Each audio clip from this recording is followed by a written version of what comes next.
for silver futures. In this video, I'll be going over my trade idea of the week and the day-by-day probability model.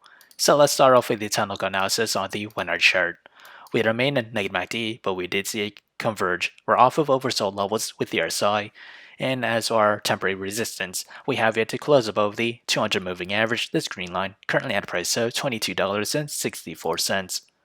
With the 4 hour chart, we remain in negative MACD. As we extend that further to the daily chart, we are still in negative MACD, but we're seeing signs of a converge. As with the trade idea, I'll be trading SLV, and my position size for it's less than 1% of my portfolio.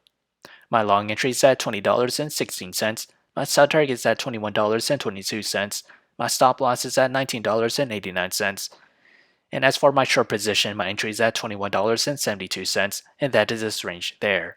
My sell target is at $20.44, and my stop loss is at $22.01. So whichever entry price were to hit first, that'll be my position of the week. So how did I develop these trade ideas?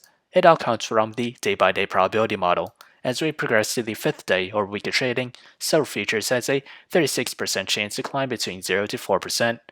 To the downside, it has a 50% chance to fall between 0 to negative 4%, and a 14% chance to fall between negative 4 to negative 7.4%. So if you enjoyed this content, feel free to like, comment, subscribe, and thank you for watching.